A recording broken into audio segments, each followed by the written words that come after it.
नमस्कार दोस्तों, चक्रव्यूह में अभिमन्यु का वध महाभारत की कहानी है। कुरुक्षेत्र में कौरव और पांडवों के बीच 18 दिन तक घमासान युद्ध चला था। एक ओर धर्म के लिए लड़ने वाले पांडव थे, तो दूसरी ओर छल कपट और धोखा देने वाले माहिर कौरव।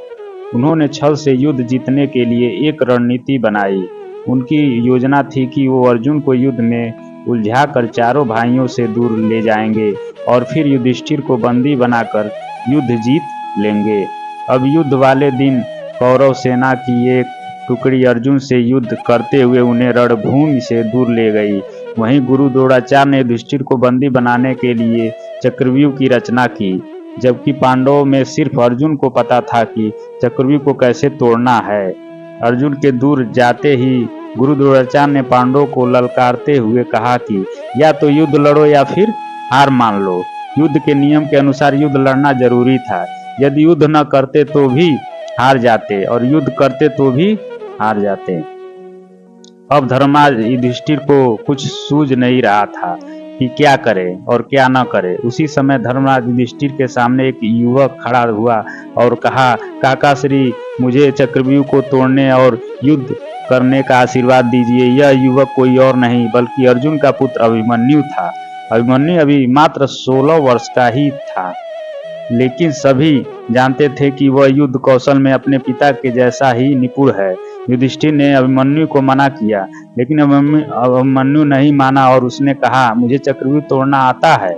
जब मैं अपनी माँ के गर्भ में था तो पिता ने माँ को चक्रव्यूह तोड़ने का तरीका बताया था। बस तभी मैंने इसे सीख लिया था। मैं आगे रहूंगा और आप सब मेरे पीछे आइए। हार मानकर युधिष्ठिर ने अभिमन्यु की बात मान ली और सभी युद्ध के लिए तैयार हो गए। सबसे आगे अभिमन्यु था और बाकी सब उसके पीछे। अभिमन्यु को रणक्षेत्र में देखकर कौरव मजाक उड़ाने लगे कि यह छोटा बालक क्या युद्ध करेगा।